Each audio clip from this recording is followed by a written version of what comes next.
রন্ধন কর্মীদের নিয়ে 3 দিনের প্রশিক্ষণ শিবির শুরু করলো ফালাকাটায়। ফালাকাটা বিদ্যালয়গুলো মিড ডে মিল এবং অঙ্গনওয়াড়ি কেন্দ্রে রন্ধন কর্মীদের নিয়ে 3 দিনের প্রশিক্ষণ শিবির শুরু হয় ফালাকাটা পুরসভা এবং ফালাকাটা ব্লক অফিসে। ফালাকাটা ব্লক 100 জন এবং ফালাকাটা পুরো এলাকার 120 জন বন্ধন কর্মী এই 3 দিনের প্রশিক্ষণ শিবিরে অংশগ্রহণ করেন। তারা যে সকল জায়গায় রান্না করেন সেই সকল জায়গায় পরিষ্কার পরিচ্ছন্নতা এবং স্বাস্থ্যসম্মত উপায়ে কিভাবে রন্ধন করা যায় তারই প্রশিক্ষণ দেওয়া হয় এই 3 দিনের শিবিরে।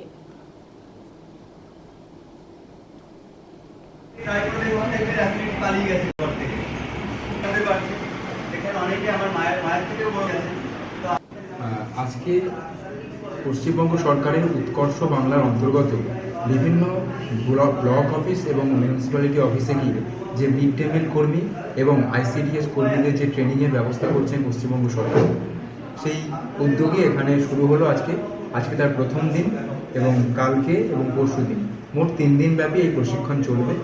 এবং এই প্রশিক্ষণটা দেওয়া হয় প্রধানত রন্ধনকর্মী যারা আছে তারা কিভাবে পরিষ্কার পরিচ্ছন্নভাবে রান্না করবেন, তারা বাচ্চাদের কিভাবে দেখাশোনা করবে, তারা যে রান্না করেন সেই রান্নার মধ্যে পুষ্টিমূল্য কিভাবে নির্ধারণ করে রান্না করবেন, কোন কোন খাবারের পুষ্টিমূল্য কেমন, এই সমস্ত বিষয়ে বিস্তারিত প্রশিক্ষণ। মানে কোন